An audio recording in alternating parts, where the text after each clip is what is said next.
Hello दोस्तों, स्वागत है आप लोगों का एक बार फिर। तो आज हम अपना जो कमबैक सीरीज चल रही है हमारी उत्तराखंड बोर्ड के लिए, उसका लेक्चर नंबर 4 होने वाला है।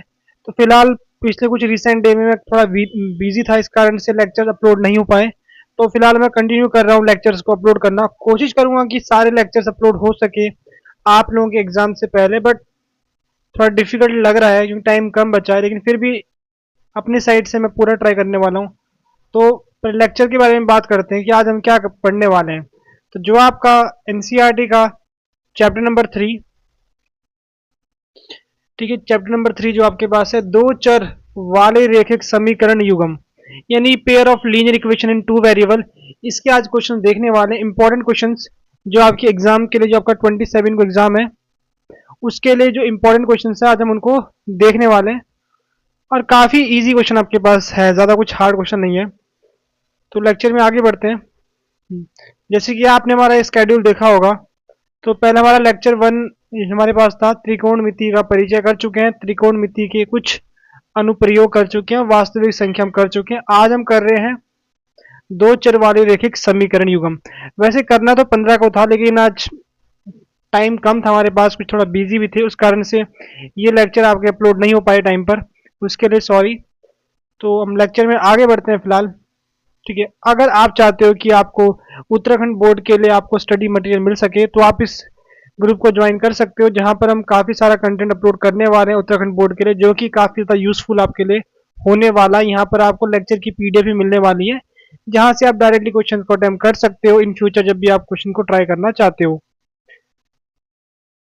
ठीक है, तो जो आपके पास ये चैप्टर है, इस चैप्टर में मेन जो आपको है ना, आपको तीन चीजों का ध्यान रखना है। एक तो आपके पास जो आपकी युग्म होते हैं, समीकरण जो आपके पास होते हैं, ठीक है, समीकरण जो आपके पास है, इनको कैसे हम हल करते हैं। एक आपके पास ग्राफ वाली विधि होती है, एक आपकी ग्राफ वाली विधि होती है कि आप ग्राफ में इनको बना देते हो, और दूसरी आपके पास होती है प्रतिस्थापना विधि, और एक आपके पास होती है विलोपन विधि। ठीक है, तो अगर मैं इंग्लिश में बोलूँ तो हमारे पास एक ग्राफिकल मेथड होता है सॉल्व करने, एक हमारे पास होता है एलिमिनेशन मेथड, एक हमारे पास होता है सब्स्टिट्यूशन मेथड। तो केवल तीन मेथड आपको ध्यान रखने हैं चैप्टर के लिए। और सबसे इंपॉर्टेंट बात हमारे पास जो हमें ध्यान रखनी है, क्या हम केवल जो हमारे पास ये युग्म होते हैं, जो रेखा का युग्म है, यानी जो पेयर हमारे पास इक्वेशन के पेयर पेयर है यहाँ पर है, हम केवल इनको देखकर हम केवल इनको देखकर ग्राफ का बता सकते हैं कि ग्राफ आपका कैसा बनने वाला है। तो ऐसे पता होगा आप लोगों को, अगर हम a1/a2 निकालते हैं, यहाँ पर हम ऐसे चेक करते हैं। देखो, हमारी स्टैंडर्ड फॉर्म ऐसी होती है, जो हमारी स्टैंडर्ड फॉर्म होती है वो कुछ हमारी ऐसी दिखती है, b1y, ठीक है, प्लस सी इक्वल्स टू 0, और a2x plus b2y plus c2 equals to 0। ये आपके पास स्टैंडर्ड फॉर्म होती है, ठीक है, युग्म की। अब अगर आप यहाँ पर a1/a2, ठीक है, a1/a2 निकालना, b1/b2, c1/c2, ये आपको निकालना है। फिर आपको चेक करना है कि इनमें से कौन सी वाली, ठीक है, कौन कौन सी कंडीशन में कौन कौन सी चीजें हो रही है। अगर आपने a1/a2 निकाला, अगर स्टार्टिंग के दो ही बराबर ना आए, देखो तीसरे से मतलब नहीं है, अगर आपका a1/a2 b1/b2 बराबर ना आपका आ जाए, ठीक है, बराबर ना आए, तो हम उसको बोलते हैं प्रतिच्छेद करती हुई रेखा। मतलब अगर आपका ऐसा कुछ होता है, स्टार्टिंग के दो बराबर ना हो, तो वो रेखा हमेशा किसी एक बिंदु पर हमेशा मिलती है आपके पास वो रेखा। और अगर आपके पास तीनों का अनुपात, ठीक है, तीनों का जो अनुपात है, अगर वो बराबर आपका आ जाता है, तो आपकी जो रेखा बनती है ना, वो बनती है आपकी समपाती रेखा, यानी दोनों रेखा एक के ऊपर एक बनती है, यानी दोनों रेखा एक ही होती है, वो दोनों में कोई अंतर नहीं होता दो रेखा पे। जैसे आपके पास ये देखो, अगर आप निकालोगे आपका सबका सेम आ रहा है, 2/4, 3/6, 9/18, इसको काटोगे 1/2, 1/2, यहाँ से आपका 1/2 आपका आ रहा है। तो यहाँ पर तीनों आपके बराबर आ रहे हैं, तो इसको बोलेंगे समपाती रेखाएं। ठीक है, ये वाली आपके पास होती है प्रतिच्छेद करती हुई रेखा। ठीक है, दो आपको समझ आ चुका है उम्मीद कर रहा हूं मैं। और अगर मैं तीसरे की बात करूं, तो a1/a2 बराबर है b1/b2, यानी अगर स्टार्टिंग के दो तो बराबर हो गए, लेकिन तीसरा बराबर ना हो, तो उसको बोलते हैं वहां आपकी बनती है समांतर रेखाएं। ठीक है, समांतर समांतर रेखाएं, समांतर रेखाएं कैसी बनती है आपके पास? लेकिन ये ना समांतर समांतर होगा, ठीक है, समांतर रेखाएं, समांतर रेखा आपकी कैसी बनती है? अगर दो रेखा ऐसी होती है ना, इसको इंग्लिश में बोलते हैं पैरेलल, इंग्लिश में बोलते हैं पैरेलल। अगर आपके पास ये स्टार्टिंग के दो बराबर आ गए तो तीसरा आपका बराबर ना आया तो उसको बोलेंगे समांतर रेखाएं, या फिर हम बोलेंगे पैरेलल लाइंस, या बोलेंगे पैरेलल लाइंस। अब जो आपके युग्म होते हैं ना, युग्म, इनका हल कब मिलता है?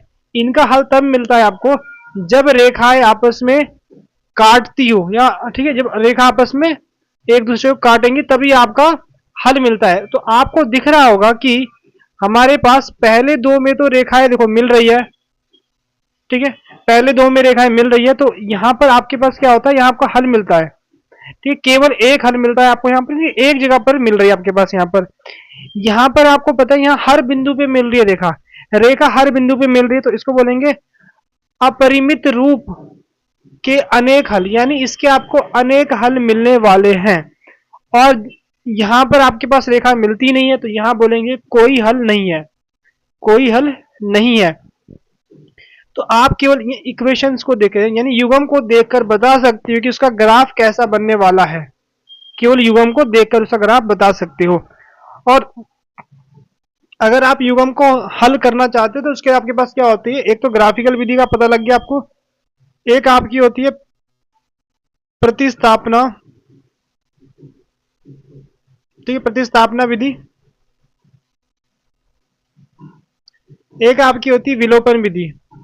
वैसे एक और थी आपके पास बट अब वो सिलेबस में नहीं है आपके पास, विलोपन विधि। अगर मैं इंग्लिश में बोलूं तो इसको बोलते हैं सब्स्टिट्यूशन मेथड, इसको बोलते हैं एलिमिनेशन मेथड। तो इन दोनों मेथड से आप क्वेश्चन को हल करोगे और कई बार आप ग्राफिकल से भी हल करोगे, जिस तरह आपको सहूलियत मिलती है आप उससे आप हल करने वाले हो।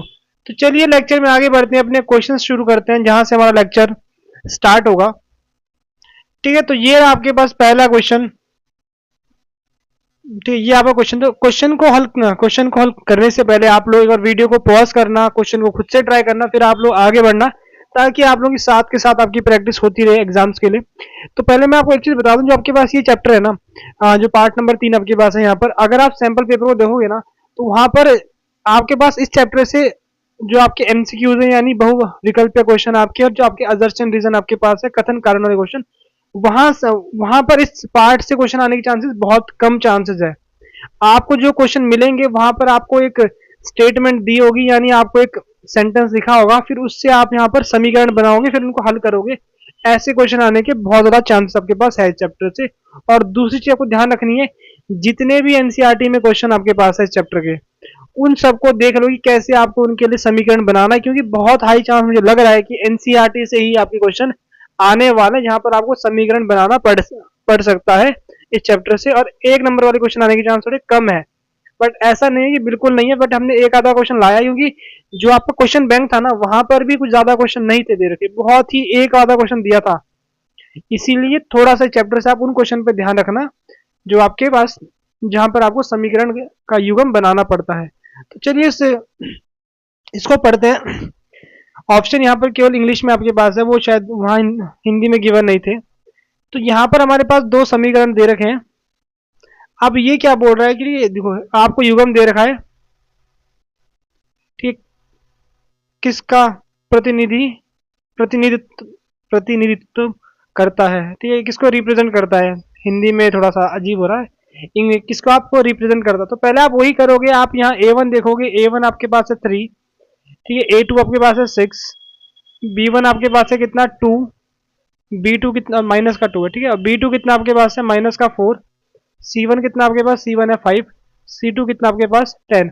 अब देखो आप जो C को लोगे ना तो एक ध्यान रखना चाहिए, अब आपको दिख रहा होगा दोनों में जो आपके पास ये है ना, जो आपका नंबर है, यहाँ भी आपके पास ये इस साइड है और यहाँ भी इस साइड है, तो आप डायरेक्टली इनको C1 C2 मान लो। लेकिन अब अगर ऐसा होता है कि एक में साइड है एक में साइड है, तो वहां पर आपको पहले दोनों को सेम तरीके से लिखोगे, तभी आप आगे जाके हल करोगे। ये नहीं कि ये एक में साइड 5 है एक में साइड 5 है, ठीक है, तब तो आपका गलत हो जाएगा, ठीक।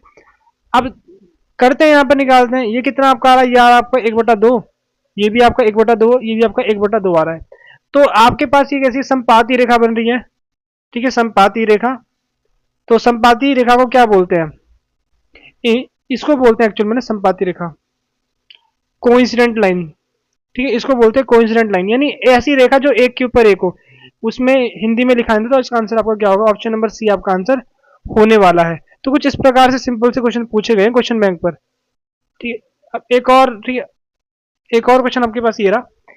ये भी आपका बहुविकल्पीय क्वेश्चन आपके पास है। यहाँ पर आपको एक समीकरण, यहाँ आपको इसका समीकरण बनाना है। ठीक है, यहाँ पर क्या बोल रहा है? शॉपकीपर, हिंदी में पढ़ते हैं कि एक दुकानदार 5 और 10 के पैक में पेन बेचता है। एक दुकानदार पेन बेच रहा है कि एक में आपके कितने 5 पैकेट है, एक में आपके कितने, सॉरी, एक में आपके 5 पेन है, एक में आपके 10 पेन है। यदि एक ग्राहक 5 पेन के, यदि एक ग्राहक 5 पेन के 7 पैक, ठीक है, पैकेज और 10 पेन के 3 पैकेज खरीदता है, तो खरीदे गए कुल पेन की गणना के लिए कौन सा समीकरण सही होगा? तो कौन सा समीकरण आपका सही होगा? चलो देखते हैं कौन सा समीकरण आपका सही होगा। ठीक है, पहले यहां पर देखो कि हमारे पास क्या है। ठीक है, 5 और 10, एक आपका, ठीक है, पेन का जो पैकेट है, ठीक है, उसमें कितने हैं आपके पास? 5 है। और एक दूसरा आपका जो पेन का पैक है उसमें कितने आपके पास है? उसमें आपके पास 10 है। ठीक है, ये हमारे पास है। अब कस्टमर क्या करता है? 7, ठीक है, पैक ऑफ 5 पेन।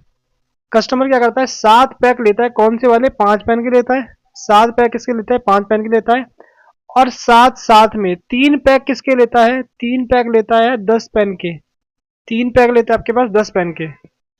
ठीक है, तो वैसे इसको आप हल करोगे, हल कर लो, कितना बन रहा आपके पास? 35 प्लस 30, वैसे यहाँ दिया नहीं है, देखो यहाँ पर आपको ना दिया नहीं है। 30, तो कितना बन गया आपका? 65 बन गया। ठीक, 7 गुना 5 प्लस 3 गुना 10। ठीक है, ये आपके पास ऐसा कुछ बन रहा है आपके पास। चलो इसको तो मैं पी मान लूंगा, इसको मैं पी मान लूंगा, कोई दिक्कत नहीं है। तो अगर आप ऑप्शन में मैच करोगे, ऑप्शन में मैच करोगे, तो इनमें से कौन सा वाला आपको सही लग रहा है इस समीकरण को बताने वाला? ठीक है, यहाँ देखो आपके पास ये क्या है? 5 और 10। यहाँ देखो 5 और 10 बिल्कुल सही है। यहाँ पर 7 और 3, तो इसका ऑप्शन नंबर बी आपका होगा। बहुत से बच्चे एग्जाम में हो सकता है कि वो ऑप्शन नंबर ए को टिक कर दे। देखो ए आपका नहीं होगा, क्योंकि यहाँ पर आपको ना जो चर है ना, चर का मान पता है आपको, तो यहाँ पर आपका ऑप्शन नंबर बी आपका करेक्ट होगा। ठीक है, तो आगे बढ़ते हैं अगले क्वेश्चन पर। वैसे भी यहाँ पर 65 आपका आ रहा है, वहां पर 50 आ रहा, तो वहां से आपको गलत दिख रहा है वो। ठीक, तो चलिए अब यहाँ से स्टार्ट करते हैं। ये हमारा प्रीवियस ईयर क्वेश्चन हमारे पास है, तो वैसे ही एनसीईआरटी क्वेश्चन है। ये बोल रहे हैं कि आपके पास 2 रेल पटरियां हैं, आपके पास 2 रेल पटरियां, दोनों को समीकरण से दिखाया जा रहा है, एक को इससे एक को इससे, ठीक है, द्वारा निरूपित की गई है। क्या रेल पटरियां एक दूसरे को काटती है? तो आपको चेक करना है क्या आपस में मिल रही है या फिर नहीं मिल रही है। ठीक, तो इसका हल करते हैं। 2 नंबर का क्वेश्चन है वैसे ये, इसको हल करेंगे। ठीक है, इसको हल करते हैं। देखो हमारे पास, पहले हम करते हैं पहली रेल, ठीक है, रेल का समीकरण। पहली रेल को मान लेते हैं x plus 2y minus 4 equals to 0। दूसरी, ठीक है, रेल का समीकरण, इसका समीकरण आपके पास कितना है? 2x plus 4y minus 2 0। ठीक, तो अब आपको यहाँ से हल से मतलब नहीं है, हल से मतलब नहीं है आपको। आप मान लो कि आपने ग्राफ के ऊपर ये 2 लाइन, ठीक है, क्योंकि जो आपके पास ये है ना, ये रेखा को दिखाती है आपके पास है, आपने 2 रेखा आपने ग्राफ में बना दी। अब आपको बताना है क्या वो रेखा आपस में मिल रही है या फिर नहीं मिल रही है, तो उसके लिए पीछे हमने किया वही हमको करना है। ठीक है, यहाँ A1 मान लेते हैं, किसको? A1 मानेंगे 1 को, A2 मान लेंगे किसको? 2 को, B1 मान लेंगे 2 को, C1 मान लेंगे 4 को। अब देखो, नॉट C1, ठीक है, इसको मानेंगे B2 मानेंगे ना, B2 कितना मानेंगे? 4। अब सी देखो, ये दोनों नंबर एक तरफ है, ये सब चीज एक तरफ है ना। देखो अगर आप ये निकाल रहे हो ना A1 A2, पहले आपको दोनों को सेम तरीके से लिखना पड़ेगा। दोनों को सेम तरीके से लिखा गया है, दोनों को ऐसे ही तो लिखा है, ठीक है, दोनों को ऐसे ही तो लिखा गया है, ठीक है, इस तरीके से। ऐसे नहीं कि एक में इस तरफ हूँ, ठीक है। C1 कितना आपके पास है -4, C2 कितना आपके पास -12। अब अगर मैं A1/A2 निकालता हूँ, कितना मेरे पास आता है, 1/2 आपका आता है, ठीक, छोड़ दे। अब निकालते हैं B1 B2, मेरे पास आ रहा है 2/4, कितना आ रहा है 1/2 मेरे पास आ रहा है। अब मैं निकालूंगा C1/C2, C1/C2 कितना 4/12, ठीक है, नेगेटिव का नेगेटिव, माइनस से माइनस कट गया, आपके पास आ गया 1/3। तो आपको दिख रहा है कि A1/A2 बराबर है B1/B2 के, बट बराबर नहीं है C1/C2 के, इसके बराबर नहीं है। अब अगर ऐसा आपका होता है तो इसका मतलब आपका कौन सा होता है, ठीक है, यहाँ पर देखो, ठीक है, आपकी समांतर रेखाएं आपकी बनने वाली है, और ये आपके पास, ठीक है, यानी ये वाला बनने वाला आपके पास, जहां पर रेखा मिलती नहीं है, यहाँ कोई हल नहीं आपका होता है, ठीक है, ये आपके पास है। इसका मतलब क्या है, आप लिख सकते हो, ठीक है, इसको थोड़ा सा हम कुछ इस प्रकार लिखेंगे, ठीक है, दोनों रेखाएं, ठीक है, दोनों रेखा, ठीक है, समांतर, ठीक है, समांतर, समांतर रेखा है, समांतर रेखा है, समांतर रेखा है, अर्थात, अर्थात, ठीक है, दोनों रेल पटरी, क्या पटरी लिखा था वहां पर, ठीक है, रेल पटरी, पटरियां, पटरियां नहीं मिलेगी, नहीं, ये पूछा ना, नहीं, नहीं काटेगी, ठीक है, तो रेखाएं नहीं काटेगी। तो कुछ इस प्रकार से आपको इसको हल करना है। इंग्लिश मीडियम वाले बच्चे इसको समझ गए होंगे मेरे ख्याल से, कुछ अलग नहीं है इसमें। अब आगे बढ़ते हैं अपने अगले क्वेश्चन पर। अब यहाँ पर आपके पास क्या है, दो समीकरण आपको दे रखे हैं, जो आपके पास समीकरण आपके पास, एक आपके पास ये हो गया, एक आपके पास ये वाला हो गया। आपको दोनों को हल करना है। ऊपर वाले को कैसे आपको हल करना है, इसको आपको ग्राफिकली हल करना है, इसको आपको ग्राफिकली हल करना है। तो इसको मैं दिखाता हूं ग्राफिकली कैसे आपको हल करना है, और फिर दूसरे वाले क्वेश्चन को भी हल करेंगे, ठीक है। थोड़ा सा स्पेस बनाते हैं जरा पहले हम,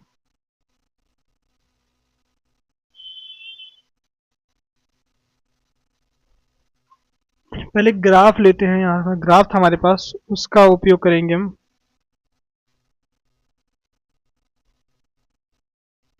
ठीक है, हमारे पास हमने ग्राफ बना दिया, ठीक है, हम ग्राफ बना देते हैं यहाँ पर, ठीक, चलो ठीक है। अब हमारे दो समीकरण है उनको लिखते हैं। पहला हमारे पास है 2x plus y equals to 6, x minus 2y plus 2 equals to 0। अब आप करोगे क्या यहाँ पर, देखो अगर आपको कोई भी रेखा बनानी है तो आपको कम से कम दो बिंदु पता होने चाहिए उसके। अगर आपको रेखा बनानी है तो कम से कम दो बिंदु आपको पता होने चाहिए, अगर ज्यादा पता हो तो और अच्छा आपके पास है, तो कोई दिक्कत नहीं होती ज्यादा पे भी। तो हम पहले क्या करेंगे, समीकरण एक के लिए निकालेंगे, फिर समीकरण दो के लिए निकालेंगे, ठीक है। समीकरण, समीकरण एक के लिए, ठीक है, समीकरण एक के लिए कैसे करेंगे, पहले मैं x का मान मान लूंगा 0। अगर मैं x को 0 मानूंगा तो y कितना आ रहा है मेरे पास, y आ रहा है मेरे पास 3। एक बार मैं क्या करूंगा, y को 0 मान लूंगा तो मेरे पास x कितना आ गया, देखो इसको मैंने 0 मान लिया, तो 2 आपके पास भाग में आएगा 6 के, तो कितना बन गया आपके पास 6/2 3, ठीक है, 6/2 कितना आपका बन गया, ये आपका 3 बन गया, ठीक है, समझ गए, ठीक है। तो यहाँ मेरे पास जो बिंदु बन रहे हैं, क्या बन रहा है, एक बिंदु बन रहा है 0.3, एक बन रहा है मेरे पास 3, एक मिनट थोड़ी गलती कर दी मैंने ना, एक मिनट, यहाँ 6 आएगा ना, वही मैं सोच रहा था। यहाँ मेरे पास 6 आने वाला है, यहाँ मेरे पास क्या आने वाला है, 6 आपका आने वाला है, ठीक है। तो मेरे पास ये बन रहे हैं, तो अब मैं इनको ग्राफ में इनको, तो पहला मेरे पास क्या है 0 और 6, तो मैं इस वाली अक्ष में देखूंगा 6 कहाँ आ रहा है, एक नहीं ठीक, तो ये 3 है ना, तीन देखूंगा, 2 3, ठीक है, ये आपके पास है, ये वाला बिंदु आपके पास, ये कहाँ पर जा रहा है, 6 पर जा रहा है वाई पर, 1 2 3 4 5 6, ठीक है। दूसरा आपके पास ये रहा।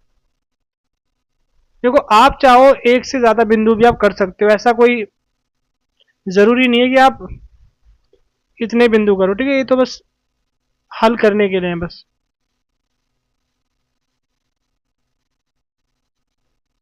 ठीक है, इसको मैं सही करता हूँ जरा।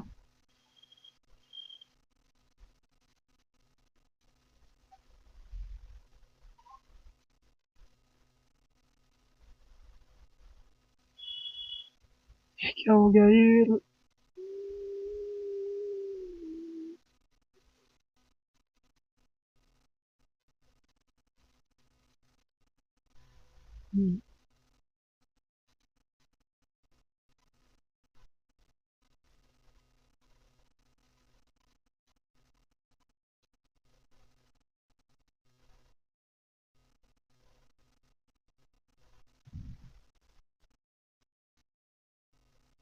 थोड़ा और मोड़ना पड़ेगा इसको।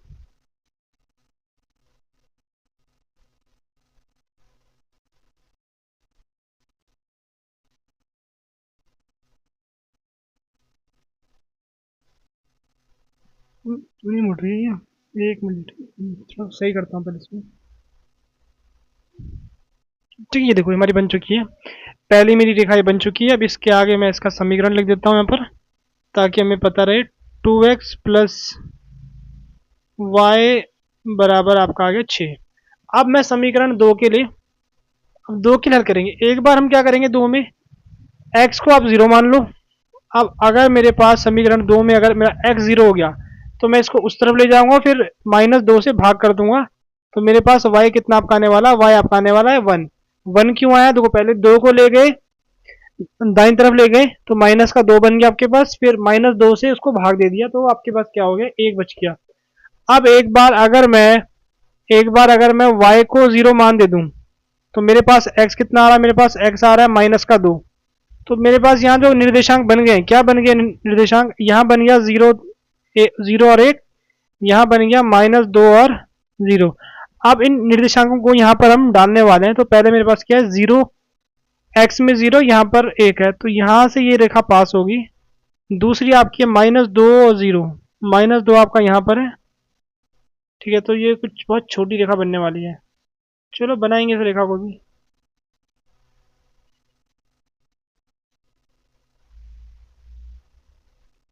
इसको भी थोड़ा सा सही करना पड़ेगा। ठीक है, हमारे पास ये हो गई है। अब जो ग्राफ, मैंने थोड़ा रफली ग्राफ बनाया, तो शायद आंसर आपका सही आंसर आ रहा हो या ना आ रहा हो, उसका तो पता नहीं, बट यहाँ पर जो आपकी मिल रही है, कहाँ पर मिल रही है, यहाँ पर कहीं मिल रही है ये, ठीक है, यहाँ पर कहीं मिल रही है। मैं एक बार को हल करता हूँ, फिर देखता हूँ क्या आपका आंसर क्या सही आ रहा है गलत आ रहा है, ठीक है, उसके लिए मुझे 2 मिनट लगेंगे। अब देखो यहाँ पर, अब ग्राफ का पूरा ध्यान से देखोगे, थोड़ा ग्राफ सही बन रहा है, थोड़ा सा ना सही बन गया। यहाँ पर आपका काट रहा है कहाँ पर, 2 पर, यहाँ भी काट रहा है आपके पास 2 पर, तो जो आपके पास ये निर्देशांक है ना यहाँ पर, ये कितना आपका है, 2,2। अब देखो क्या दो ये हल कर रहा है दोनों को, यहाँ देखो, ठीक है, 2 2 4 +2 6, यहाँ सही आपका आ रहा है, यहाँ 2 आपका होगा, -2 × 2 4, ठीक, तब भी आपका यहाँ भी आपका सही आ रहा है, बिल्कुल सही आ रहा है, ठीक है। दोनों को ये दोनों इक्वेशन को फुलफिल कर रहा है, दोनों पर यहाँ पर मान डाल के आपका शून्य आ रहा है दोनों पर, ठीक, यहाँ पर 6 आपका आ रहा है मान डालकर, तो सही आपके पास है, एक में शून्य आ रहा है, एक में 6 आना चाहिए। तो यहाँ आपके पास जो हल आया है ना, इसका हल, ठीक, समाधान जो भी लिखना चाहो वो आपके पास आ रहा है 2,2। हमने किससे हल किया, ग्राफिकल विधि से यहाँ पर हमने हल किया इस प्रश्न को। अब जो हमारे पास इसका अगला पार्ट हमारे पास है बी वाला, तो इसको मैं यहाँ पर विलोपन विधि से हल कर रहा हूँ, और प्रतिस्थापना विधि से आप खुद हल करोगे, कमेंट सेक्शन में अपना आंसर बताओगे। जब आप हल कर दोगे इसको, तो आप आंसर बताओगे कि यस हमने इसको हल कर चुके हैं। तो ये 3x/2, मैं प्रश्न को लिखता हूँ यहाँ पर, 3x/2 minus -5y/3 equals to -2, और अगला मेरे पास कितना है, x/3 plus x/3 plus y/2 बराबर मेरे पास है 13 बराबर है 13 बटा 13 बटा 6। देखो अगर आपके पास ऐसे हर, ठीक है, जो आपके पास यहाँ अंश और हर में अगर आता है ना, तो आप क्या करोगे पहले, या तो अगर आप डायरेक्ट कर पा रहे हल तो अच्छी बात है। अगर आप हल करने में दिक्कत हो रही है, आप पहले जो आपके पास ये हर में जो आपके पास दिख रहा है ना, जो यही डिनोमिनेटर जो आपको दिख रहा है, इनको हटाने की कोशिश करो। आप देखो आपको दिख रहा है साफ साफ कि दोनों में कितना है, 2 और 3 है। अगर आप 2 और 3 का एल्सियम लोगे, 2 और 3 का एल्सियम कितना आपके पास होता है, 6 होता है। तो समीकरण 1 को और 2 क्या कर दो, 6 से गुणा कर दो, 6 से। ठीक है, मैं क्या कर रहा हूँ, 1 की गुणा कर रहा हूँ 6 से, और 2 की गुणा भी किससे कर रहा हूँ, 6 से कर रहा हूँ। तो जब इसकी गुणा 6 से करूंगा ना, तो 2 3 6, यानी यहाँ बने आपके पास 9x बनने वाला है। यहाँ पर 3 3 6, तो 5 3 15 बन गया आपके पास। और यहाँ पर तो गुणा कर दोगे, कितना बन गया आपके पास, -12 बन गया। ठीक, अब यहाँ करोगे तो यहाँ बनता है आपके पास 2x प्लस 3y, और यहाँ करोगे तो 6 से आपका 6 कटने वाला है। ये आपका हो चुका है। ठीक, ये बन चुका है। इसको 3 मान लो, इसको 4 मान लो।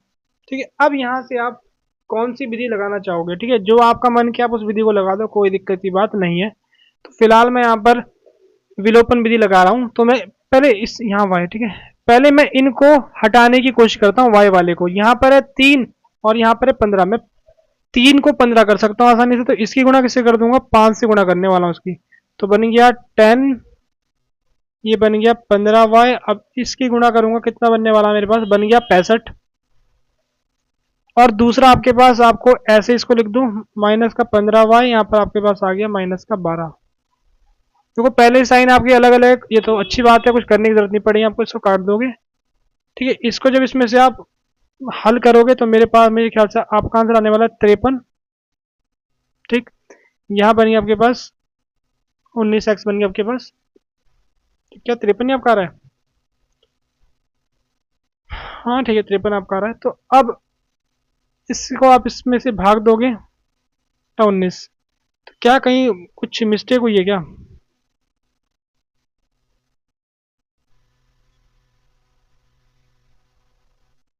एक मिनट।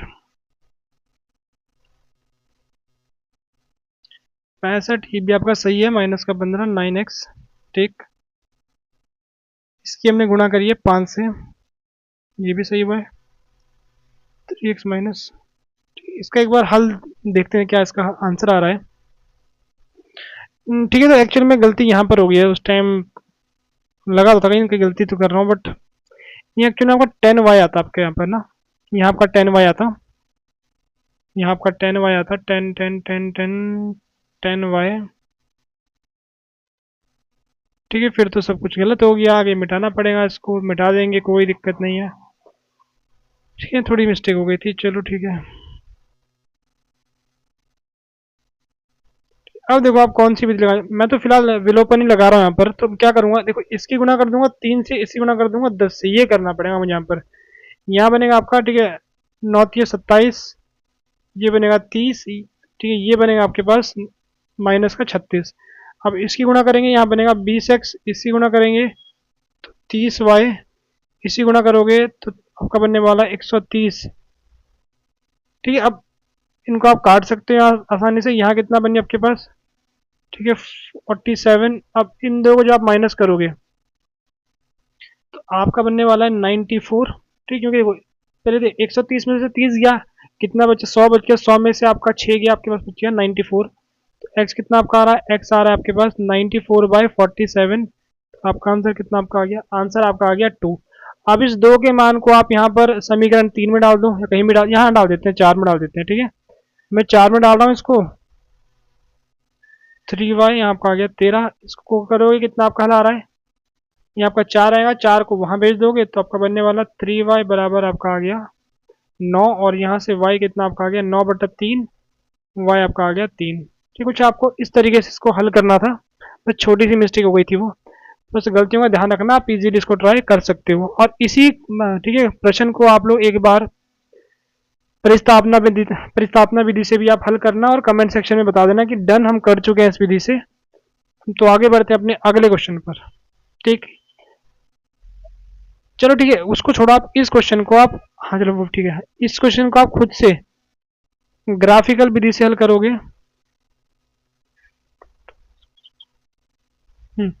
इस क्वेश्चन को आप खुद से ट्राई करोगे, ठीक है, do it by your self. ये खुद से क्वेश्चन करना है, ठीक है, करना है आप लोगों को। बट हम ये वाला क्वेश्चन ऊपर ट्राई करते हैं, इसका हल दिखाते हैं आप लोग किस प्रकार से आपको हल करना है। वैसे ये एनसीईआरटी के तरह क्वेश्चन आपके पास है, इसमें कुछ अलग नहीं है, बस एनसीईआरटी वाला क्वेश्चन है। कुलदीप वांट्स, ठीक है, कुलदीप रुपए 10,000 निकालने के लिए बैंक गया, उसके, ठीक है, ये क्या लिखा हुआ है, खंचाजी में 200, ठीक है, रुपए 200 तथा 500 रुपए के नोट देने के लिए कहा, ठीक है, उसने वहां पर कहा, उसने कैशियर, ठीक है, इसको कैशियर बोलते हैं या हिंदी में जो भी बोलते हैं, कैशियर को बोला कि उसको 500 रुपए और 200 रुपए वाले नोट चाहिए। केवल कुलदीप ने कुल 26 नोट प्राप्त किए, उसको टोटल 26 नोट मिले हैं। ज्ञात कीजिए रुपीज 200 रुपए के कितने नोट मिले, उसको 500 रुपए के कितने नोट मिले। तो इस क्वेश्चन को हम हल करते हैं जरा। हम पहले मान लेंगे, और ये क्वेश्चन एग्जाम में ना ध्यान रखना आ सकता है ऐसे क्वेश्चन एग्जाम में, क्योंकि एनसीईआरटी टाइप क्वेश्चन है। तो पहले क्या करेंगे, मान लेंगे, क्या करेंगे, मान लीजिए, ठीक है, मान लीजिए क्या, 200 रुपए, ठीक है, के एक्स नोट्स प्राप्त, ठीक है, एक्स नोट्स प्राप्त हुए, ठीक है, और मान लीजिए रुपीज 500, ठीक है, 500 रुपए के वाई नोट्स प्राप्त हुए उसको। ठीक है, हमने ये चीज मान ली है, बिल्कुल ठीक है, मान लिया। और कुल, ठीक है, कुल धनराशि,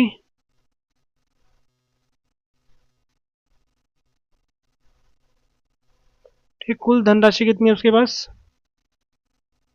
ठीक है, 10,000 रुपए की कुल धनराशि उसने, ठीक है, हमारे पास यहाँ पर है,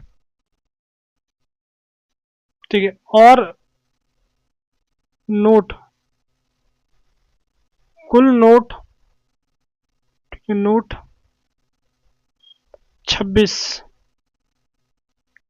प्राप्त हुए, तो 26 नोट उसको प्राप्त हुए थे। अब देखो, अब यहाँ आपको साफ साफ दिख रहा है, इसको मैं लिखूंगा अकॉर्डिंग टू क्वेश्चन, आप लोग लिखो, ठीक है, प्रश्न के अनुसार आप लिखना चाहो तो लिख सकते हो। अब हमारे पास क्या है, दो जो नोट्स है, ठीक है, जितने एक्स, जितने उसके 200 के नोट है और जितने उसके 500 के नोट है, दोनों को जोड़ के कितना आपका आना चाहिए, दोनों को जोड़ के आना चाहिए 26। तो ये आपका बन गया समीकरण 1। अब दूसरी चीज आपके पास क्या है, जो कुल राशि आपके पास 10,000 रुपए राशि बन रही है, यानी 200 रुपए के जो नोट है, कितने नोट है, एक्स नोट है 200 रुपए के, और अगर उसके उसके मान से, यानी जो उसकी वैल्यू है, अगर उससे मल्टीप्लाई कर दूं और 500 में सेम चीज कर दूं, वाई की मल्टीप्लाई 500 से कर दूं, टोटल जो आपका अमाउंट है आपको 10,000 मिलने वाला है, मानोगे, ठीक है, आपको 10,000 मिलने वाला है, ऐसा कुछ होगा आपके पास, ठीक है, आपको कितना मिल रहा है, आपको 10,000 मिल रहा है। वैसे आप यहाँ पर भाग दे सकते हो 100 से, तो आपका बनेगा 2x प्लस 5y, भाग देने के बाद देखो, भाग दोगे तो केवल 100 बच रहा है आपके पास। ये बन गया समीकरण 2, ये बन गया समीकरण 2। अब इनको हल करेंगे, बट उससे पहले अगले पेज में लिखते हैं। पहले हमारे पास क्या है, x plus y is equal to 26, ये बन गया पहला वाला। दूसरा आपका 2x plus 5y equals to 100। तो यहाँ भी मैं विलोपन विधि का यूज करूंगा यहाँ पर, ठीक है, विलोपन विधि, क्योंकि मुझे वो ठीक है अच्छी लगती है विलोपन विधि, विलोपन विधि। पहले मैं क्या करूंगा, समीकरण 1 की गुणा 2 से कर दूंगा, 1 की गुणा किससे करूंगा, 2 से करूंगा, फिर माइनस कर दूंगा किससे, समीकरण 2 से। ठीक, तो मेरे पास बनेगा 2x plus 2y equals to 52। अब ये मेरा समान रूप से आने वाला है, सेम तरीके से आने वाला है। अब जिनको मुझे ठीक है, विलुप्त करना है, जिस चर को मुझे विलुप्त करना है उसके जो साइन है वो सेम सेम, बट मैं साइन चेंज करने के लिए माइनस, तभी माइनस किया ना, इससे आपका ये कट गया, यहाँ आपका बच गया 3y, ठीक है, माइनस का यहाँ बचा कितना आपके पास, माइनस का 48, माइनस से माइनस कट गया, माइनस से माइनस कट गया, y कितना आपका आ रहा है 48/3, ये आपका आ रहा है 16। तो y कितना आपका आ गया, y आपका आ गया 16। अब समीकरण 1 पर मान डालेंगे, समीकरण 1 से ठीक है, समीकरण एक से हम क्या करेंगे, यहाँ पर इसको डालेंगे, x plus 16 is equals to 26। तो एक्स कितना, इसको उस तरफ लेंगे, 26 माइनस 16, तो एक्स कितना आपका आ गया, ये कट गया, आप आ गया 10। तो यानी हम कह सकते हैं, हमने एक्स किसके नोट माने थे, 200 के। ठीक है, 200 के नोट कितने आपके पास है, 10 है। और 500 के कितने नोट आपके पास,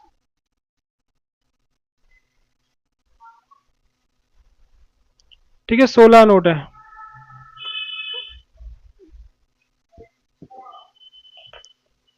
ठीक, कुछ इस प्रकार से आपको इसको हल करना है, काफी सरल प्रश्न था आपके पास। आगे बढ़ते हैं अपने अगले प्रश्न पर, पढ़ते हैं इस क्वेश्चन को। एक आयतकार बगीचे का अर्ध परिमाप जिसकी लंबाई उसकी चौड़ाई से 4 मीटर अधिक है 36 मीटर है, बगीचे की बीमाएं ज्ञात कीजिए। तो आपके पास वैसे क्वेश्चन तो एनसीईआरटी क्वेश्चन आपके पास है और 4 मार्क्स में क्वेश्चन आ रखा है। तो चलिए करते हैं इस क्वेश्चन को शुरू। तो इसका हल करते हैं। तो पहले हम क्या करेंगे, जो बगीचे की बीमा है ना, यानी लेंथ और ब्रेथ, लंबाई और चौड़ाई, उनको एक्स और वाई मान लेंगे। मान लीजिए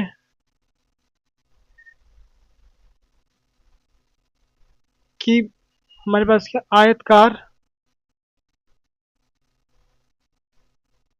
आयतकार बगीचे की लंबाई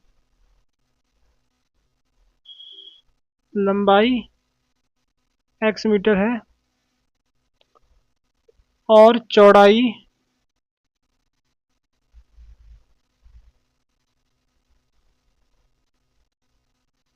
y मीटर है। ठीक है, हमने पहले ये मान लिया। अब ये क्या बोल रहे हैं कि आपके पास अगर आप आयतकार बगीचे का अर्ध परिमाप निकालते हो, वो कितना आपका आता है, वो 36 आता है। अर्ध परिमाप देखो, ये उसके बारे में बता रहे हैं, ठीक है, और 36 मीटर है। तो यानी ये अकॉर्डिंग टू क्वेश्चन मैं लिखता हूँ, ठीक है, इंग्लिश में लिखता हूँ इसको। तो मैं तो देखो, परिमाप आपका होता है 2, फिर ब्रैकेट में होता है x प्लस वाई आपका होता है। तो अर्ध परिमाप कितना होगा आपके, उसको 2 से भाग, तो 2 से 2 कट गया आपके पास। तो आपके पास ये होगा ना, अर्ध परिमाप कितना आपका है, 36 मीटर। इस समीकरण एक बन गया आपके पास। अब ये क्या बोल रहे हैं, जिसकी लंबाई उसकी चौड़ाई से 4 मीटर अधिक है, यानी जो लंबाई है वो कितनी आपके पास है, जितनी चौड़ाई है उतनी तो है, बट साथ में 4 अधिक भी है। तो लंबाई बराबर चौड़ाई प्लस 4, ये बन गया समीकरण 2 आपके पास। अब यहाँ पर हम लगाएंगे प्रतिस्थापना विधि लगाने वाले। x का मान आपको पता लग रहा है कि y प्लस 4 है। ठीक है, अब मैं एक और दो से मैं इन दोनों को हल कर रहा हूँ। अब जहाँ पर x है वहाँ पर y प्लस 4 पुट कर देंगे, ठीक है, y आपका वैसे ही आ गया, बराबर में आपका है 36, यहाँ आपका आ गया 2y, इसको मैं उस साइड ले गया, मेरे पास आ गया 32। यहाँ से अगर मैं हल करने जाऊँ, ठीक है, मैं यहाँ से हल कर रहा हूँ, चेंज करते हैं इसको जरा। यहाँ से अगर मैं हल करने जाऊँ, मेरा y कितना आ गया, y आ गया 16। अब अगर y 16 है, ठीक है, समीकरण दो से, ठीक है, 2 से, अब अगर मैं x का मान 16 यहाँ पर पुट करूँगा, तो मेरे पास कितना आ रहा है, 16 प्लस 4, तो कितना आ गया मेरे पास, 20 आ गया। तो आपके पास बीमाएं ज्ञात कीजिए। तो हम कह सकते हैं लंबाई आपकी कितनी है, लंबाई आपकी आ गई है x यानी 20 मीटर, और चौड़ाई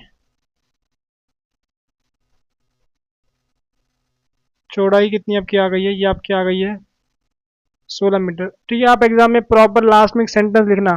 ठीक है, जो आपके पास बीमाएं हैं आपके पास कितनी है, 20 और 16 आपके पास बगीचे की बीमाएं आपके पास है। तो कुछ इस प्रकार से आपको इसको हल करना था। तो अब आगे बढ़ते हैं अपने अगले क्वेश्चन पर। ठीक है, तो वैसे हमारे पास ये क्वेश्चन थोड़ा एनसीईआरटी टाइप क्वेश्चन है। ठीक, और हमारे पास ये दूसरा क्वेश्चन हमारे पास है। चलो पहले इसका पहला जो हमारे पास का है उसका हल करते हैं। यहाँ पर मैं केवल आपको समीकरण के युग्म बना के दे दूंगा, और फिर आप उनको हल करोगे, जो विधि आपको बढ़िया लगती है उससे आप हल करोगे, कमेंट सेक्शन में इसका आंसर बताओगे कि आपका आंसर क्या, इसका आंसर आ रहा है। यहाँ पर क्या बोल रहे हैं, दो व्यक्तियों, ठीक है, दो व्यक्तियों की आय का अनुपात 9:7 है और उनके खर्चों का अनुपात 4, ठीक है, 4:3 है। यदि प्रत्येक व्यक्ति प्रति माह 2,000 रुपये बचाता है तो दोनों व्यक्तियों की मासिक आय ज्ञात कीजिए। तो यहाँ पर आपको क्या बोल रखा है कि आपके पास यहाँ पर 2 पर्सन है, उनकी इनकम का रेशियो आपके पास 7:9:7 आपके पास है, और रेशियो निकालना है आपको उनके एक्सपेंडिचर का, जो कि आपके पास क्या 4:3 आपके पास है। अब अगर दोनों पर्सन आपके पास मंथली 2,000 रुपीज आपके पास सेव करते हैं तो आपको उनकी इंडिविजुअल इनकम फाइंड करनी है। तो पहले मानेंगे, ठीक है, मान लेते हैं कि उनका क्या चीज,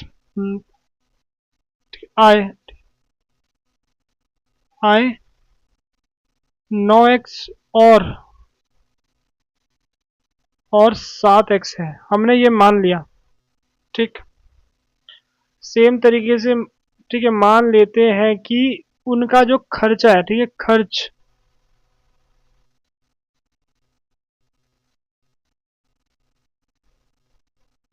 खर्च कितना आपके पास है, वो आपके पास है 4y और 3x है, ये हमने मान लिया। यदि प्रत्येक व्यक्ति वो प्रति माह कितना बचा रहे हैं आपके पास,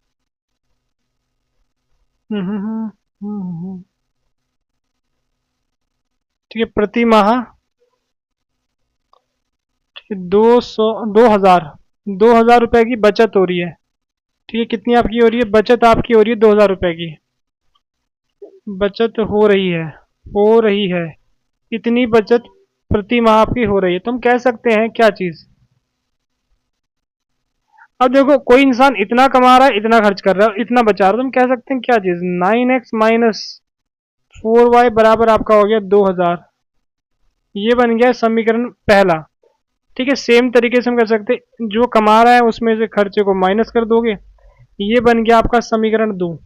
ठीक है, समीकरण 2 आपका बन गया। अब आप क्या करोगे, इन, ठीक है, 1 मिनट, समीकरण 2 पूरा नहीं लिखा मैंने, इसको बराबर आपका यहाँ भी कितना आपका आ रहा है, 2,000 आपका आ रहा है, तो ये बन गया समीकरण 2। अब इस प्रश्न को आप खुद से हल करोगे और यहाँ पर कोशिश करना है कि आप प्रतिस्थापना विधि से हल करो, उससे आपको, ठीक है, वैसे आप दोनों से हल कर सकते हो, कोई दिक्कत नहीं है, या फिर ग्राफ बनाना चाहो आप ग्राफ भी बना सकते हो। अब ये आपको खुद से, ठीक है, ये आपको यहाँ से खुद से हल करना है और इसका आंसर आप लोग कमेंट सेक्शन में बताओगे कि आपको आंसर इसका देखने को मिल रहा है। तो हमारा ये क्वेश्चन हो चुका है। अब जो आपके पास ये क्वेश्चन है ना, ये एक्चुअल में ये क्वेश्चन गलती से यहाँ पर आ गए, चैप्टर नंबर 4 का क्वेश्चन आपके पास है ये क्वेश्चन द्विघात समीकरण से क्वेश्चन यहाँ पर आ चुका है गलती से।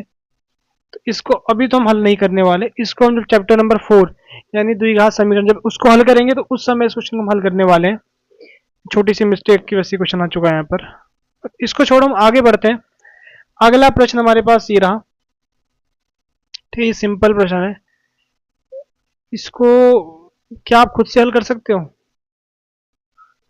क्या इस क्वेश्चन को खुद से हल कर सकते हो, ठीक है, इस क्वेश्चन को आप खुद से हल करोगे और इसका आंसर आप कमेंट सेक्शन में बताओगे कि इसका आंसर क्या आ रहा है। ठीक है, देखते हैं जरा कौन इसका आंसर बता पाता है आप लोगों में से।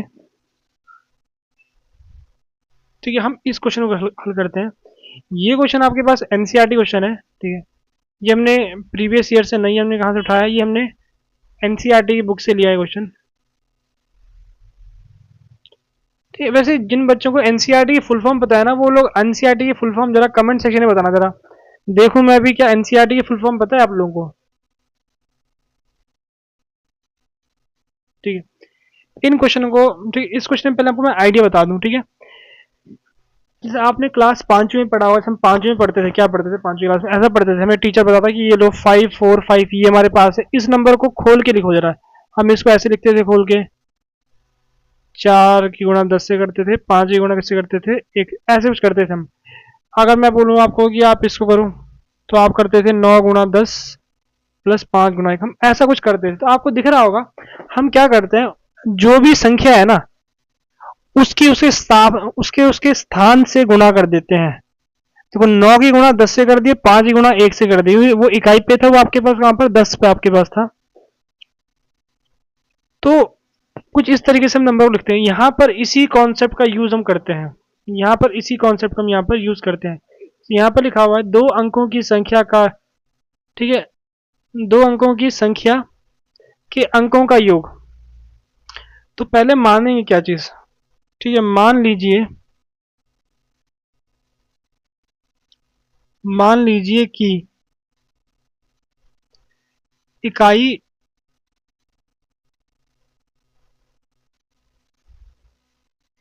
इकाई पद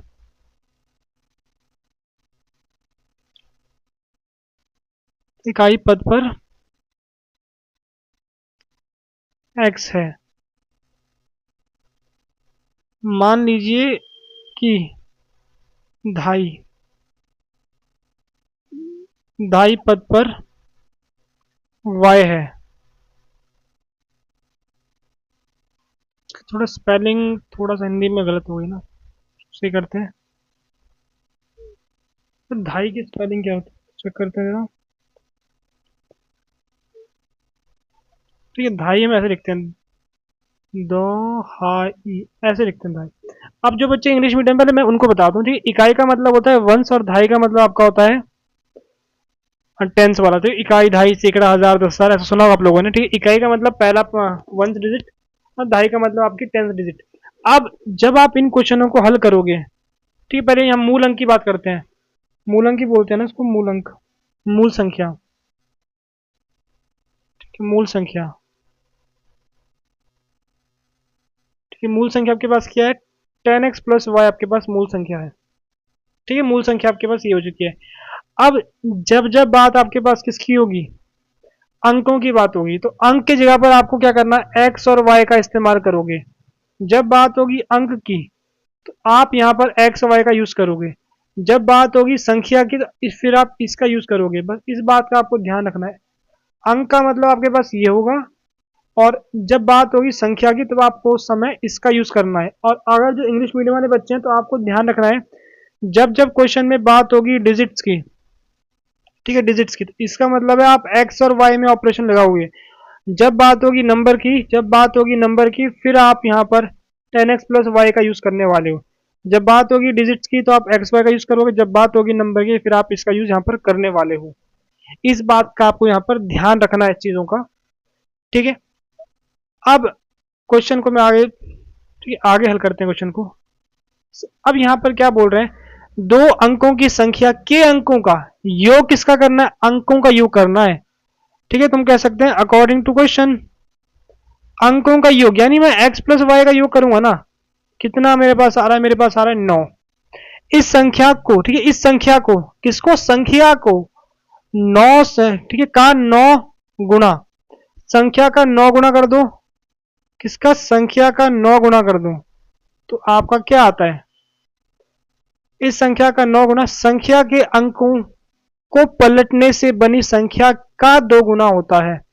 अब यहां पर ना आप एक और, चलो पलटने ये नहीं देता मैं, अगर मैं ऐसे, ठीक है, चलो छोड़ो इसको, पलटने डायरेक्ट ही कर लेते हैं यहाँ पर ना। अब अगर मैं इसका 9 गुना कर रहा हूँ वो बराबर इसके 2 गुना किसके, संख्या के पलटने का, यानी 10y प्लस एक्स का। देखो ये चीज इंपॉर्टेंट है कि आपने यहाँ पर क्या माना, इकाई किसको माना है आपने, ढाई किसको माना है, उसी के अनुसार आप उसको मानोगे 10x प्लस वाई। अगर आपने इकाई मान लिया किसको, x को, और ढाई मान लिया आपने y को, इकाई मान लिया आपने y को और ढाई मान लिया x को, फिर आपका क्या होगा, 10y प्लस एक्स आपका बनने वाला है। अब ये तो आपका सही है समीकरण, थोड़ा इसको थोड़ा सा सही रूप से लिख दीजिए जरा। 90x plus 9y equals to 20y plus 2x, इसको थोड़ा सा मैं उस तरफ लेके जाऊंगा। ठीक, इसको मैं उस तरफ लेके चला गया, कितना बन गया मेरे पास 88x, इसको मैं उस तरफ लेके चला गया, माइनस का 11y बराबर आपका आ गया 0। ये बन गया मेरे पास समीकरण नंबर 2। ठीक ठीक, अब मैं पहले समीकरण 2 से, ठीक है, समीकरण समीकरण 2 से पहले मैं y का मान, x का मान जो भी निकालोगे आप, ठीक है, 88 x माइनस 11y बराबर आपका 0। तो y यहाँ से कितना आपका आने वाला है, हल करेंगे तो y मेरे पास आने वाला है 88x बटा 11। तो y आपका आ गया 8x। तो इसको चौथा मान लो। अब इसको डालेंगे यहाँ पर एक पर, ठीक है, एक से मेरे पास होने वाला है x प्लस 8x बराबर आपका आ गया 9। यहाँ से x कितना आपका आ गया, x आपका आ गया 1। अब अगर x 1 है तो मैं चौथे वाले से क्या कह सकता हूँ कि y मेरे पास कितना हो गया, 8 आपके पास हो गया। तो यानी संख्या संख्या मेरे पास क्या होगी,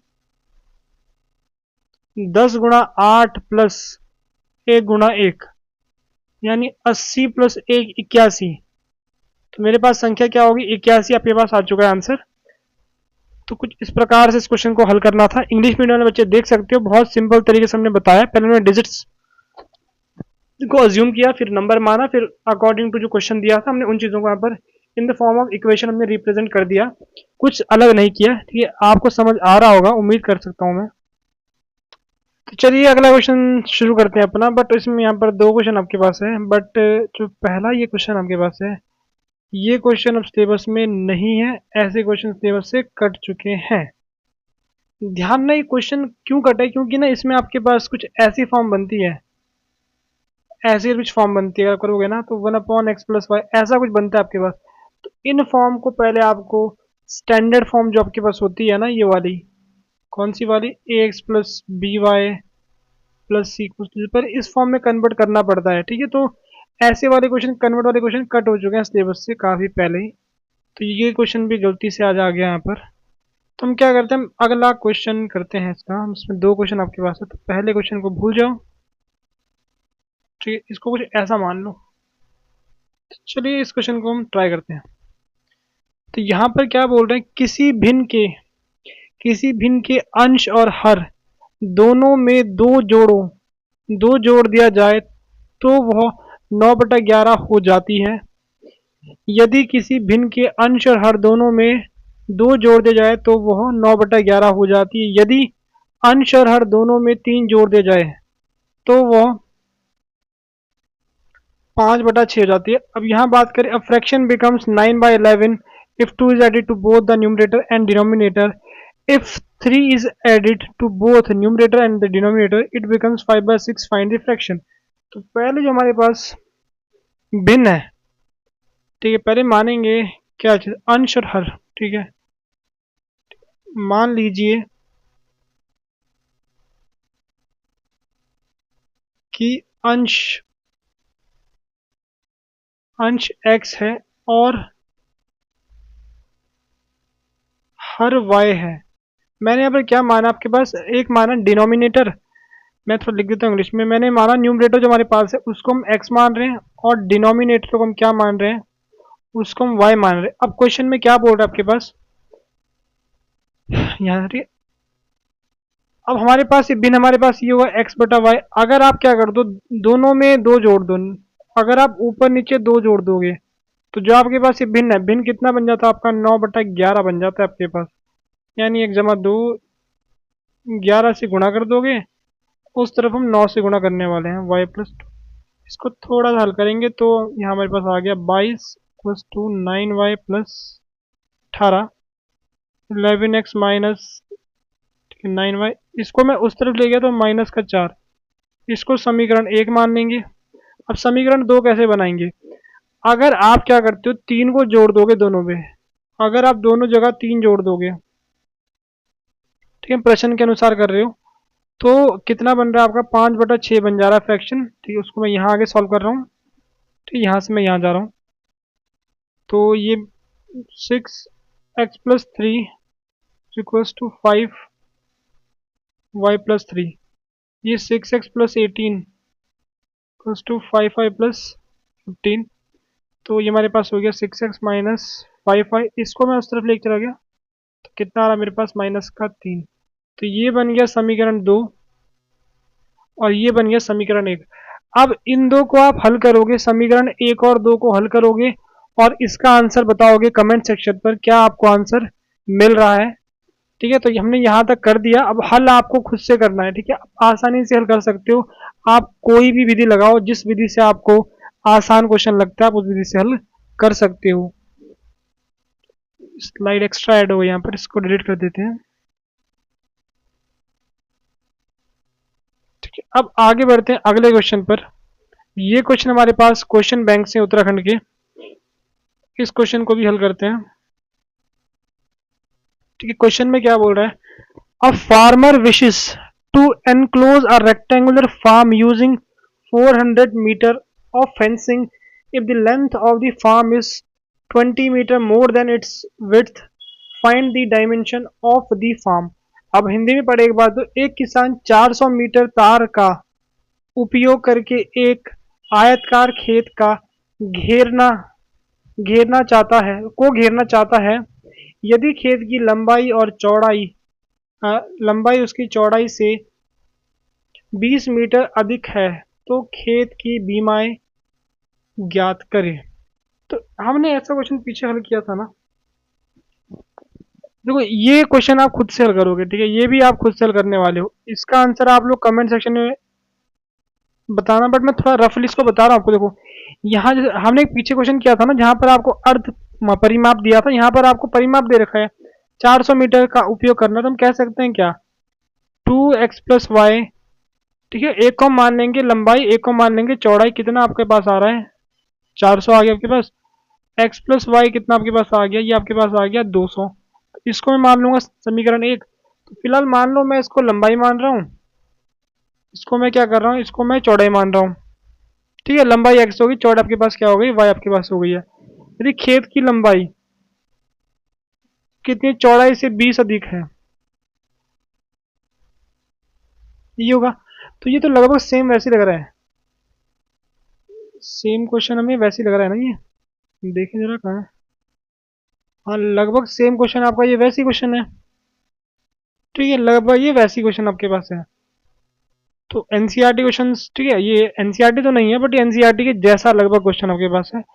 ठीक है, इसको आप खुद से हल करोगे और इसका आंसर बताओगे कमेंट सेक्शन पर, क्या आंसर आ रहा है। और बताना कैसे आपको, आप यहाँ स्लाइड देखो, आप स्लाइड नंबर देखोगे। ठीक है, स्लाइड नंबर देखो। ठीक है, यहाँ स्लाइड नंबर देखो आप लोग। ठीक है, स्लाइड नंबर दिख रहा है आपके पास, कौन सा स्लाइड है, 19 स्लाइड है। ठीक है, 23 में से 19 स्लाइड आपके पास, ये वाली 19 स्लाइड है। स्लाइड नंबर देखकर आप बताओगे कि इसका आंसर आपका क्या आने वाला है। तो चलिए आगे बढ़ते हैं अपने अगले क्वेश्चन पर। ठीक है, ये रहा हमारा अगला क्वेश्चन। ठीक है, 2 क्वेश्चन बचे हमारे पास। इस क्वेश्चन को पढ़ते हैं जरा। एक विद्यालय एक नवनियम कक्षा के लिए, ठीक है, नवनियम कक्षा के लिए मेज और कुर्सियां खरीद रहा है। एक मेज की कीमत ₹1200 है और एक कुर्सी की कीमत ₹500 है। यदि विद्यालय का कुल यदि विद्यालय कुल 20 वस्तुएं खरीदता है और कुल इतना पैसे देता है। ठीक है, तो स्थिति को दर्शाने के लिए दो चर वाले रैखिक समीकरण का एक युग्म बनाएं। समीकरण को हल करके ज्ञात कीजिए कि विद्यालय ने कितनी मेज और कितनी कुर्सियां खरीदी। ठीक, कितने टेबल और कितने चेयर कॉलेज या स्कूल ने जो लिए हैं वो हमको बताने हैं। तो पहले मान लीजिए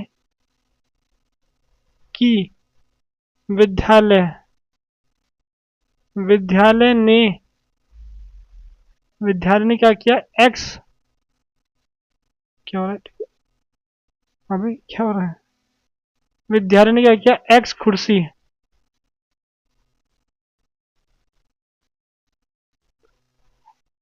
ठीक है, कुर्सियां में छोटी मात्रा आती है, छोटी मात्रा आती है।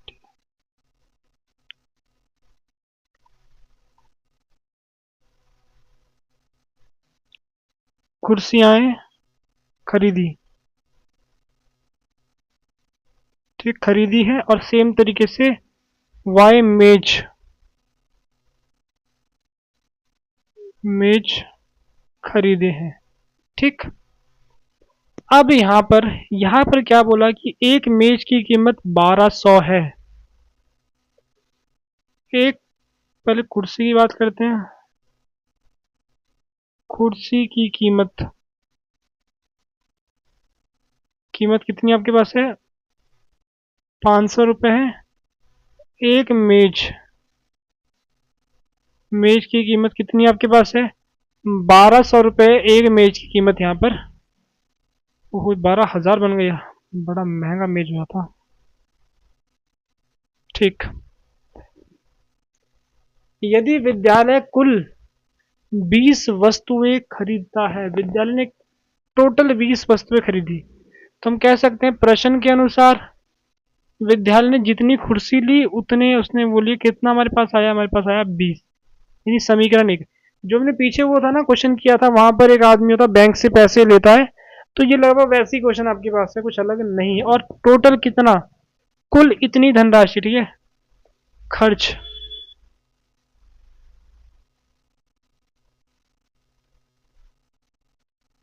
कितना खर्च हुआ टोटल? 19,010 रुपये, नहीं 19,100 रुपये। ठीक, 100, 19,100। ठीक, तुम कह सकते हैं क्या चीज? कुर्सी की कीमत है कितनी है? तो कह सकते हैं 500x प्लस 1200y बराबर 19100। 100 से भाग करोगे तो 5x plus 12y equals to 191। ये बन गया है समीकरण नंबर 2। ये बन गया समीकरण नंबर 2। अब हम करेंगे इनको हल। तो पहला हमारे पास समीकरण क्या है? हमारे पास x प्लस वाई बराबर कितना हमारे पास था? 20। ये हमारे पास था 20। अगला कितना हमारे पास? 5x प्लस 12y, ये बराबर कितना हमारे पास है? 191। हमारे पास है ये 191। तो क्या करोगे यहाँ पर? मैं यहाँ पर प्रतिस्थापना विधि का यूज करूंगा। समीकरण एक से पहले x का मान निकालेंगे जो कि हमारा होगा 20 माइनस वाई। उस मान को यहाँ डाल देंगे, 20 minus y plus 12y plus two 191। तो ये आपका हो गया 100 minus 5y plus equals to 191। इसको आप सॉल्व करोगे तो यहाँ आपके पास, इसको साइड ले जाओगे तो ये आपका आने वाला है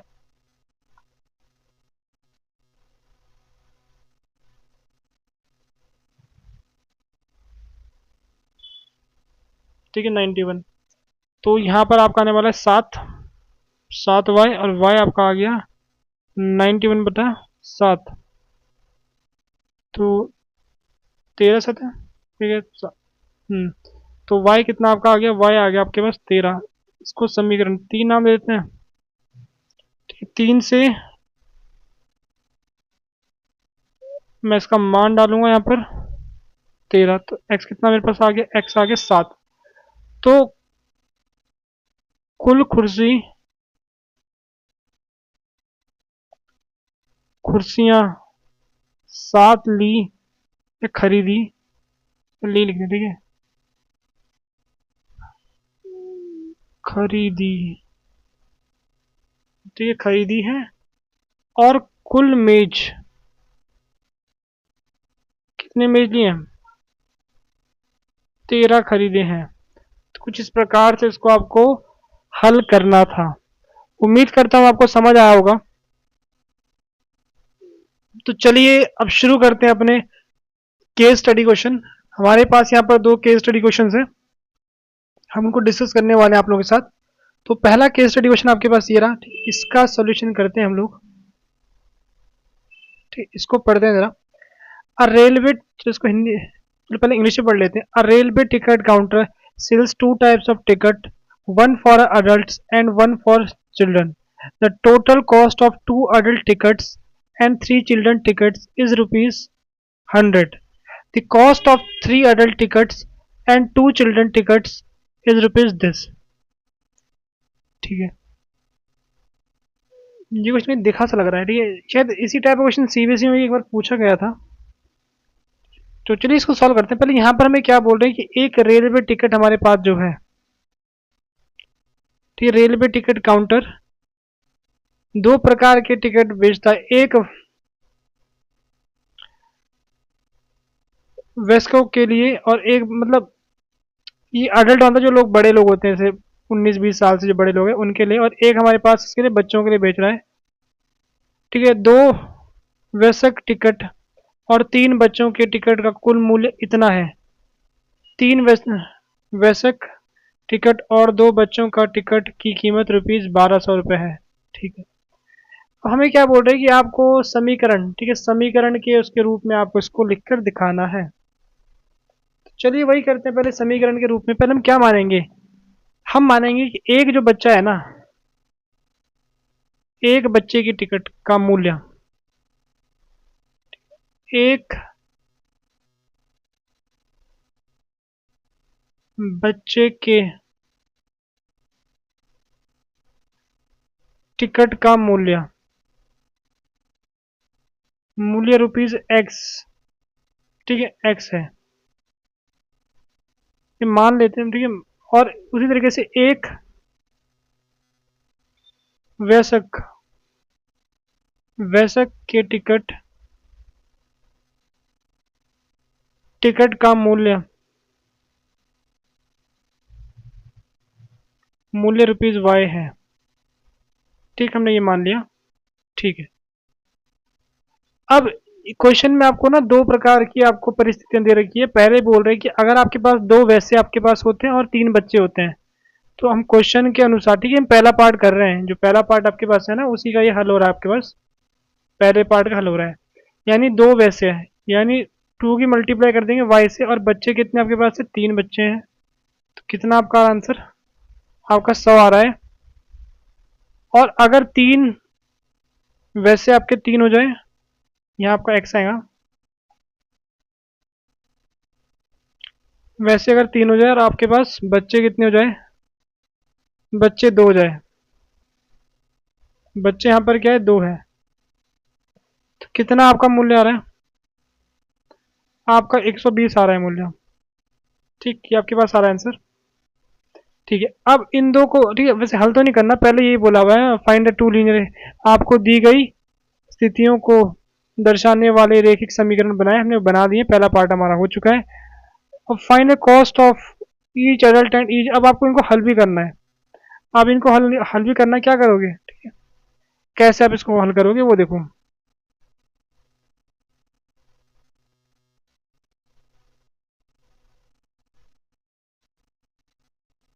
ठीक है, बिंदु को हल करना है, इसको समीकरण पहले एक बोल देते हैं ना, एक और दो बोल देते हैं तो सही रहेगा।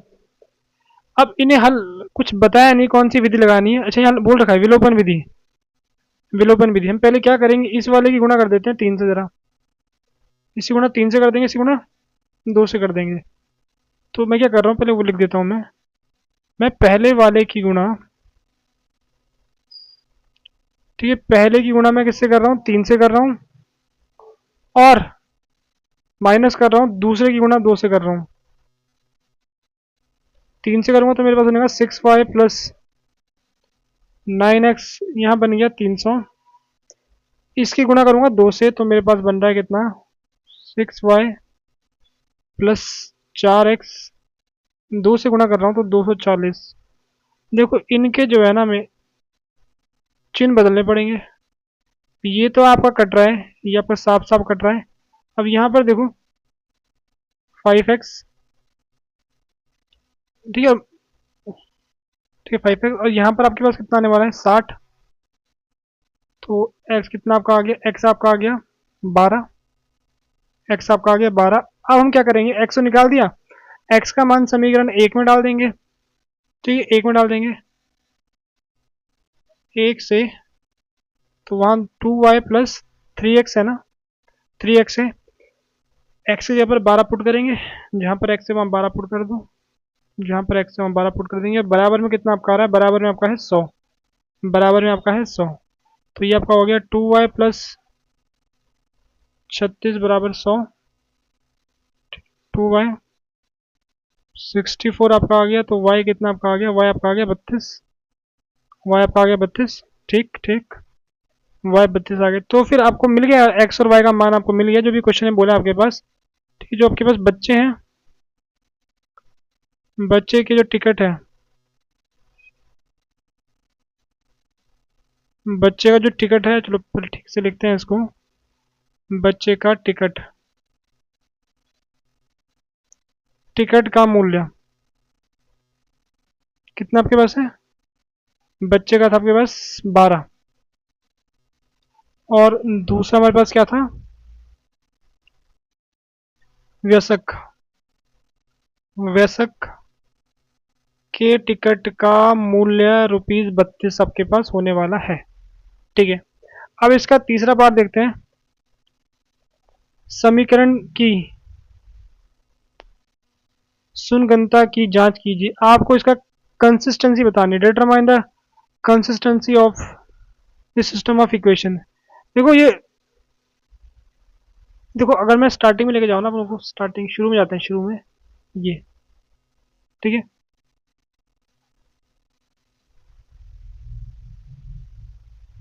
सिर्फ इंग्लिश मीडियम में बच्चों को बताओ, जो आपके आंसर मिलते हैं ना, जब आंसर आपको मिल जाता है, आंसर इसको बोलते हैं कंसिस्टेंट, कंसिस्टेंट बोलते हैं इसको।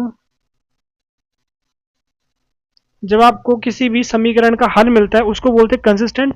अगर आपको हल ना मिले तो उसको बोलते हैं इनकंसिस्टेंट। ठीक है, तो कंसिस्टेंट आपको क्या मिल रहा है, ठीक है, उसमें केवल एक हल।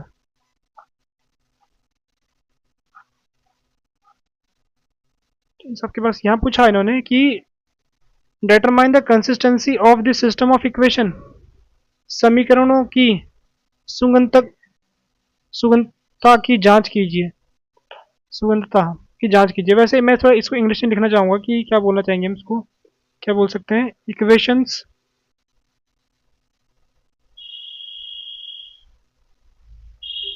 Are consistent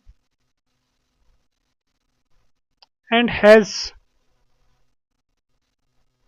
has a unique solution. Unique solution, आप लोग इसको एक बार ना हिंदी में ढूंढ लेना, हिंदी में कैसे लिखेंगे। यूनिक का मतलब पता है आप लोगों को, केवल एक ही हल आपके पास है। देखो अगर आप यहाँ पर कैसे इसको हल करोगे, आप यहाँ पर A1/A2 ऐसे भी हल कर सकते हो, B1/B2। देखना ये बराबर नहीं आया आपको यहाँ पर, ठीक है, आप चेक करना A1/A2 और B1/B2 बराबर आपके नहीं आपके आने वाले। और अगर आपके A1/A2 B1/B2 बराबर ना हो तो इसका मतलब आपके पास केवल एक ही हल आपके पास होता है, तो वही आपको यहाँ पर लिखना है इसमें। ठीक, अब बात करते हैं इसके चौथे पार्ट की। ठीक है, वो देखते हैं पहले। दो चर वाले रैखिक समीकरणों का हल करना दैनिक वित्तीय योजना में कैसे सहायक होता है, इस पर चर्चा करें। Discuss how solving simultaneous equation is useful in everyday financial planning. ठीक है, तो इसका आपको बताना है कि प्रैक्टिकल लाइफ में, आपके वास्तविक जीवन में किस प्रकार से इसका यूज होता है। देखो अगर हम इसके दो लिखें, ठीक है, दो लिखेंगे। अगर हमें कुल कुल खर्च, ठीक है, कुल खर्च पता हो तो हम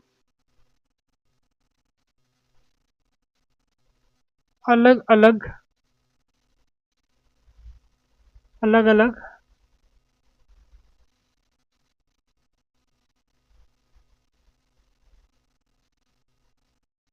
वस्तुओं का मूल्य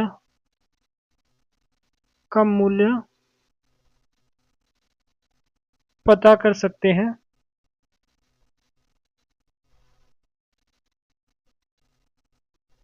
ठीक, एक हमारा ये हो गया, और साथ में हम अपनी प्रैक्टिकल जो है डेली की लाइफ में हम अपना खर्च हो गया या फिर किसी की आयु वगैरह इनका भी, ठीक है, अपना खर्च, आयु हो गया या फिर बचत वगैरह, इनका भी हम इसी चीज़ से बहुत आसानी से पता, ठीक है, सही तरीके से उसकी गणना कर सकते हैं। हम, ठीक है, अपने, ठीक है,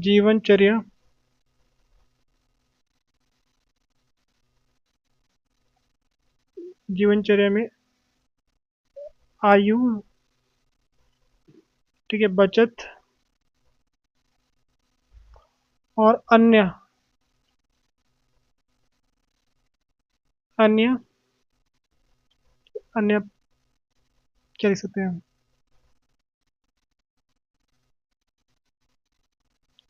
अन्य चीजों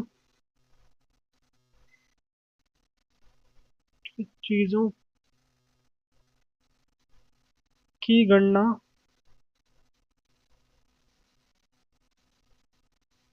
गणना कर सकते हैं। तो ये उसके लिए है जो आपके पास ये है दो चर वाले रैखिक समीकरण का हम अपने वास्तविक जीवन में कुछ प्रकार से इनका यूज कर सकते हैं। तो कुछ आपको ऐसे इसको लिखना है। थोड़ा हो सकता है कहीं स्पेलिंग गलती हो, हिंदी में बहुत चांस है मेरी मिस्टेक होने की, हिंदी इतनी अच्छी नहीं है। तो आप एक गलतियां देख लेना। और ये वाला केस स्टडी आप खुद से ट्राई करोगे। ये केस स्टडी आप लोगों ने होमवर्क है और इसका आंसर आप लोग कमेंट सेक्शन में बताओगे। और अगर आपको ये पीडीएफ चाहिए तो आप टेलीग्राम चैनल पे में ज्वाइन कर सकते हो। और चैनल को लाइक शेयर और सब्सक्राइब करना मत भूलना। ठीक है, अपने दोस्तों को भी ये चैनल शेयर कर दो ताकि वो लोग भी अपने एग्जाम की प्रिपरेशन को और अच्छे से कर पाए। जल्दी मिलेंगे आप लोगों से एक और वीडियो के साथ जहां पर हम एक और चैप्टर के आपके साथ क्वेश्चंस लेके आने वाले हैं। टिल देन गुड बाय, पढ़ते रहिए। जल्दी मिलते हैं आप लोगों से।